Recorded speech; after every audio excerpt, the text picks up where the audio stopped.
Joining me now, our former FBI national spokesperson and special agent, John Iannarelli, attorney and RNC committeewoman from California, Harmeet Dillon, and former Assistant Attorney General Robert Driscoll. All right, I want to start with you, Bob, on this because it's fascinating to me how when you survey the other networks of the last 24 hours, it was like on to Stormy Daniels. They've spent precious little time on this. Oh, no evidence of bias. This is a big nothing burger. I'm so sick of that word, by the way. But let's remember what Horowitz did conclude, and this is important. Departing so clearly and dramatically from FBI and department norms, the decisions negatively impacted the perception of the FBI and the department as fair administrators of justice. Robert, fair administrators of justice now with a Russia collusion probe gone on for more than a year, about $18 million it's cost, apparently with no end in sight. Well, I mean, the damage has been done, and I think this report makes it clear that there's rampant bias within the FBI and levels of the DOJ, and it's clear in the report. All the report says, and I think people take this sentence out of context, the report said that Horowitz couldn't link the examples of bias to any particular investigative decision, which of course he couldn't. No one generally writes down when they're doing something that improper. But he found bias, and it's through all 500 pages. On each page, there's more examples of bias, and one text message or email is worse than the next. And so the bias is there. It's just a question of he took a very broad view of essentially if any investigative decision was defensible, not proper, but just defensible, he passed on it. So I mean, I think it really is, to me, shockingly bad. Both the breadth of the report and the breadth of the bias and corruption was, I mean, I think shocking. Harmeet, Peter Strzok is still collecting a taxpayer-funded salary, which, I mean, I can't believe he's still working, and of all places, in human resources. I mean, that just takes a cake. You can't write how stupid that is. But it looks like Bob Goodlatte does want him to testify on Capitol Hill. Apparently, he's wanted to talk to him for over a year, and he's begun the process reportedly of getting that subpoena. It takes 2 days, I guess. The process takes about 2 days. But he wants that. He wants Strzok up on Capitol Hill, and he wants information, and he wants it like yesterday. Right. And the question is, when you read this shocking OIG report, why he's had this job for so long, Strzok, and, Wray, who the president was praising in his tweets, why they haven't done something about this already. There was evidence of bias. We see the shocking instance of the text that he sent back to his lover about how he wasn't going to let Trump become the president, and that was withheld from Congress. So when you read this report, you can't help feel like, number one, obviously it's a very thorough report and goes into a lot of the shocking bias, but the conclusion is, well, we don't have a smoking gun, so we can't do anything about it. That's the problem all along with an Office of Inspector General investigation. They don't have the power to do anything about it. It's more like an after-the-fact HR, internal investigation as what we can do better next time. And that's not going to cut it here. But the damage that has been done to our country and the damage that is being done with the Mueller investigation, it requires stronger measures than simply an investigation into what went wrong. And we've got to do something about it. John, the damage to the FBI, I think, cannot be overstated here. We have men and women who work so hard in the field offices all across this country, day by day, night by night, to keep Americans safe and do really great investigative work. This ended up being a political oppo research operation against, ultimately against the president with the Russia probe, but a CYA situation with Hillary Clinton and these emails all along. If you actually read this report, and I've gotten through most of it, there is a lot in this report that the press, of course, is conveniently glossing over. You're right. The fact of the matter is that some horrible things were done that should have never occurred. And we have to keep in the context, though. Remember, this is a group of individuals who knew each other. Some were handpicked by their friends to work in this project, if you will. Meanwhile, you have 35,000 FBI employees doing good things every day and not acting biasly. I think it's important that they need to come clean here, and you're right. Whether or not Mr. Strzok should still be working at FBI headquarters is certainly a question a lot of us are asking. Now, remember, guys, as we said, the IG did not say he found no bias at the FBI. He said that there was no documentary evidence that bias produced specific decisions. And we got to remember, there's another IG report coming down the pike. Well, you call it IG 2.0 if you want. And that could end up being loaded with evidence of such bias, because that's about looking into the informants that were used in the Trump campaign, and maybe these potential FISA abuses, the FBI handling of the Russia probe. So I want to go back to you, Bob, thinking that the IG, again, Horowitz, Trump was kind of annoyed today. He said, yeah, there's a lot of good stuff there. Then he kind of petered out at the end. That's what Donald Trump said. But I think this other report could be really important in seeing what happened to place individuals or encourage individuals to try to penetrate these lower level people inside the campaign. Well, I think it could be important for two reasons. I mean, one is what you talked about. We'll find the basis for this Russia investigation, whether or not it was the dossier originally, whether or not it was an opposition research generated investigation totally or not. But more importantly, we'll be able to lay it side by side with the IG report that just came out, because it will provide some context. So, I mean, in the Clinton investigation, we have the Clinton IT guy getting granted immunity for essentially nothing, admitting that they destroyed the emails after they were already under subpoena, no prosecution. Cheryl Mills being in the interview with Hillary Clinton as both a witness and a lawyer. Huma Abedin allowed to sit in on the Hillary interview. I mean, all those things, may be defensible individually in a vacuum, but an incredibly light touch for anyone who's ever gone through an FBI investigation. And then we'll get to compare that in 2.0 to, gee, what do you know? People's houses are being searched at 6 a.m. Everyone's being charged with false statements, whether or not they're material to any given crime.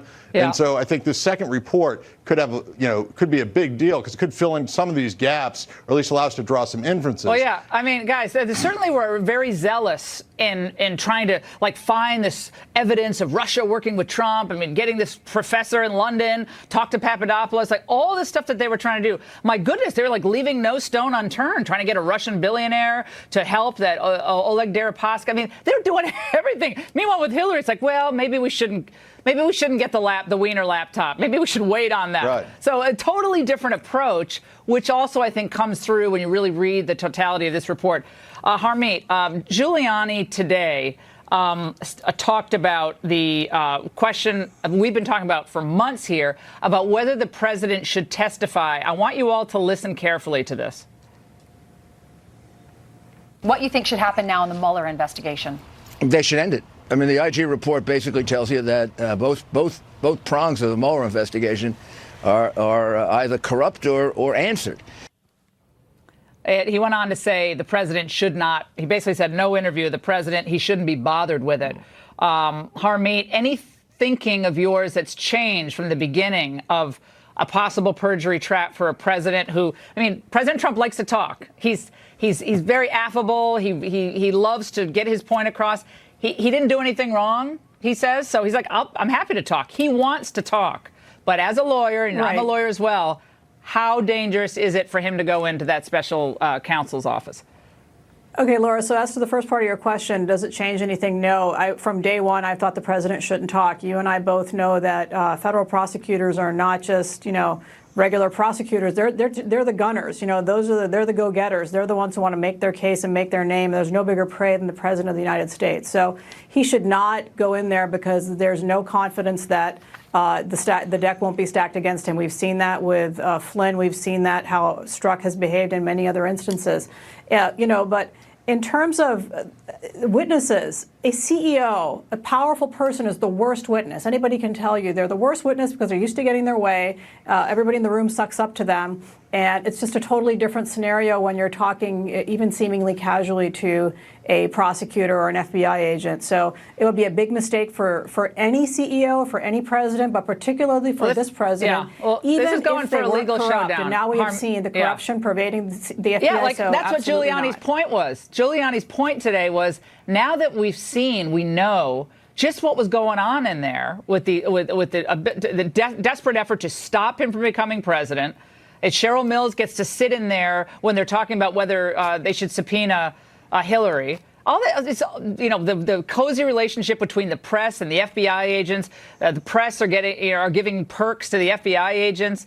They don't know where these leaks came from. It's totally out of control. And I want to go back to you, John, it's corrupt. because we have John Dowd, who exclusively gave us a comment tonight about what this IG report actually says. He said the clear evidence, John Dowd, former, of course, lead counsel for Trump, the clear evidence of his usurpation of power, violation of his oath of office, and material false statements to the public and Congress, all to conceal his own misconduct, warranted a criminal referral of Comey's conduct. The finding of no bias was ludicrous. The OIG's findings support the president's decision to fire Comey. John. Absolutely. Comey was fired because of the things that he had done, and the president was right to step forward and take those actions. I also think a lot of things have been made out of the fact that the president fired a director of the FBI. It's not unprecedented. We saw it with William Sessions back in the early 90s, where he was fired by a Democratic president, President Clinton. There were firings of FBI directors before then. But this is clearly, based on the report we're seeing, gives good cause and justification for the actions the president took. Then, guys, there was also this shocking development today. A federal judge appointed by Obama actually jailed Paul Manafort after Mueller claimed he tried to tamper with witnesses. And shortly thereafter, Rudy Giuliani responded by floating the idea of presidential pardons in the Russia investigation.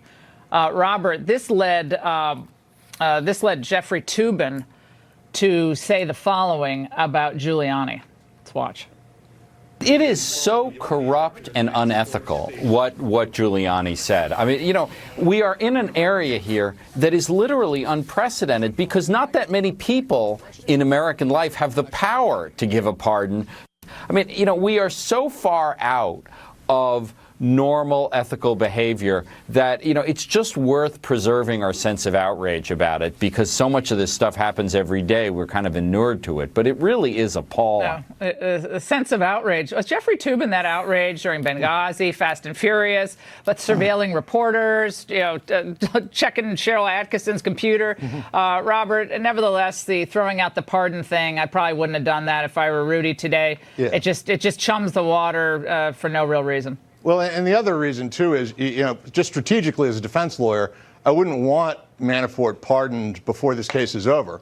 Because once he's pardoned, his Fifth Amendment right against self-incrimination likely goes away. And so, if he is pardoned, he no longer faces criminal prosecution. He could conceivably be forced to testify. And moreover, there's just no reason to handle it now. You just wait and see where the chips fall. And if at some point later the president wants to pardon, he can. And as far as it being unprecedented, I mean, George Bush Sr. pardoned Cap Weinberger the day of his trial. I think it was the day before his trial. I remember. So I mean, it's been done. There's no question there is a inherent power the president has. So the pardon power is one of the few absolutes the president has, and there's no real check on it. So I just can't get that outrage of it. The answer to it is a political answer, which is that it's done publicly, and the president can suffer blowback for it if he does it. Yeah, I mean, Harmeet, you can close it out for us, because always conjuring up this sense of moral outrage. And we had a myriad of instances where the Obama Justice Department, we had Eric Holder held in contempt of Congress over the documents, and I think it was Fast and Furious. Yep. We had all these things happen. We got the tarmac meeting. There's no moral outrage. Suddenly, or outrage. Jeffrey Toobin and CNN's outrage over a discussion of pardon. Give me a break. close Yeah, it no, out somebody for us. needs to give him the smelling salts. The the selective outrage is the hypocrisy is laughable.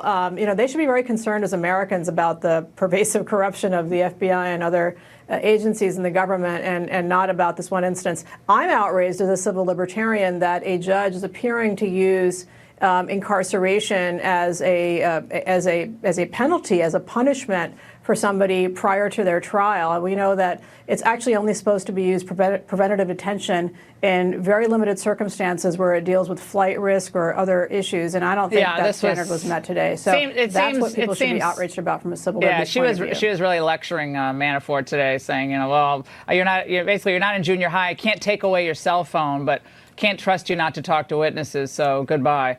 Thank you all. Fantastic panel. And with Trump flying so high at home and abroad, the resistance, it's kind of hit a wall.